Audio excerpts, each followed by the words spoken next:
Здравствуйте, меня зовут Руся, я вокальный имиджмейкер, и сегодня хочу поговорить с вами о том, что нужно знать для того, чтобы максимально успешно звучать в супер модном новом приложении Clubhouse.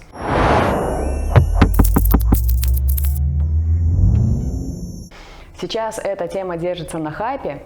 Я тоже захожу в разные комнаты, исследую пока это приложение. И что я успела заметить? Какие есть недочеты в голосах спикеров и что можно с этим сделать? Итак, на сегодня у меня для вас 6 советов.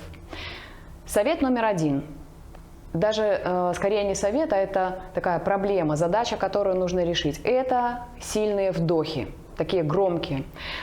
У некоторых людей так настроен микрофон, либо микрофон находится очень близко к лицу, и когда человек не владеет дыханием, дышит, это очень раздражает. И наше внимание, перцепция слушателя устроена таким образом, что наш мозг через несколько минут, даже через минуту примерно, начинает цепляться на ритмически повторяющиеся одинаковые фигуры.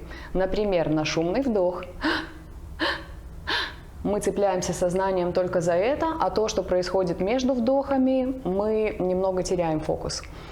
Это могут быть слова-паразиты. Это, кстати, второй пункт. Итак, пункт номер 1, которому стоит уделить внимание, это дыхание. Я настойчиво рекомендую изучить тему «Вокальные доборы».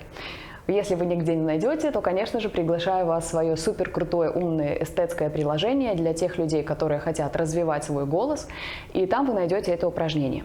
Чем полезны вокальные доборы? Тем, что вы бесшумно можете долгое время говорить, делать эти вокальные доборы внутри предложения, которые, когда вы делаете вокальные доборы, то в речи у нас случаются корректные паузы, не перетянутые, не торопливые. Это очень красивое паузирование текста. Так вот, дыхание, вокальные доборы. Овладейте этой техникой для того, чтобы у вас не было шумных вдохов. Например, я сейчас говорю с вами и использую технику вокальные доборы. Как слышите, никакого вдоха вы, конечно же, не слышите. Пункт номер 2 – это интонация. Для того, чтобы понять, какое впечатление создает о вас ваша интонация, попробуйте позаписывать себя и изучить свой голос как бы со стороны. Например, что я обнаружила? Вот, скажем, захожу я в комнату, и включается какой-нибудь спикер и говорит вот так. Представьте, что вы меня не видите. Николай, здесь место для черного экрана, чтобы люди меня не видели, а только слышали. И вот, значит, заходит человек в комнату и говорит: «Ой, здравствуйте, да, вот, ой, спасибо, да, класс, что вы меня пригласили, все круто, да, вот я хочу вам, знаете, рассказать, вот, побыть спикером на такую тему». Как вам такой голос? Этот голос звучит странно, не так ли? И если прислушаться к голосу и не видеть человека, то кажется, что человек сидит такой напуганный и вот так вот разговаривает еле-еле. Очень важно изучить вашу интонацию. Для того, чтобы вспомнить, освежить в памяти, какая интонация является корректной, посмотрите, пожалуйста, в предыдущих уроках видео, которое называется «Интонация точки». Очень важно помнить о том, что там, где вы ставите точку, должна звучать точка. Ну, например, вот я прихожу и говорю: «Здравствуйте, я так рада, что вы меня пригласили в вашу комнату. Знаете, вот мне бы хотелось высказаться на эту или другую тему. Обратите внимание, что когда я вместо точки задаю вопрос, как меняется ощущение моей личности. Здравствуйте. Меня зовут Руся. Спасибо большое, что пригласили меня в свою комнату. Я буду рада рассказать вам, предположим, что-нибудь о том, как устроен голос человека. Или сейчас я ставлю точку. Здравствуйте, меня зовут Руся. Спасибо большое, что пригласили меня в свою комнату. Я с удовольствием хотела бы поделиться с вами своими знаниями или какой-нибудь новой, свежей информацией о том, как устроен голос человека».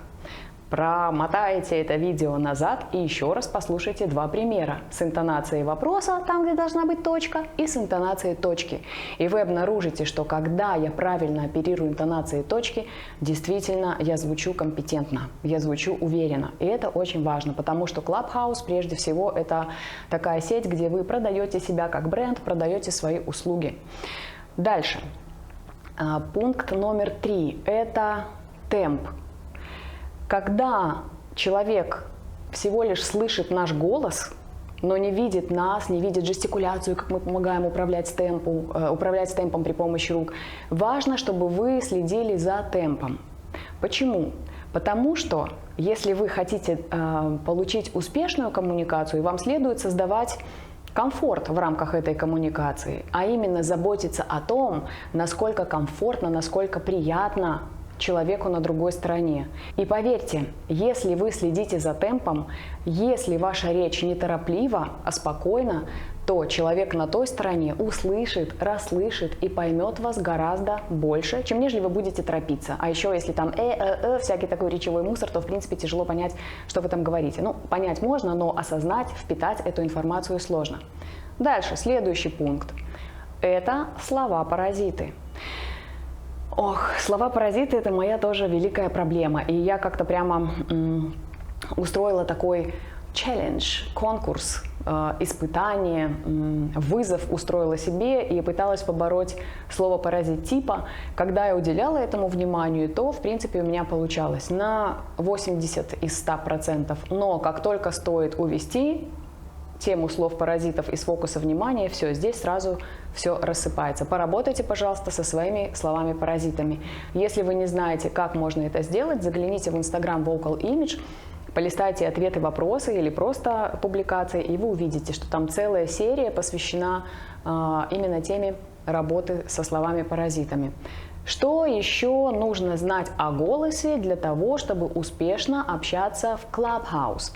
Это разборчивость. Пожалуйста, не ленитесь шевелить губами. Тем более, что это аудиоприложение, и человек не видит, насколько активно вы губами оперируете, правда?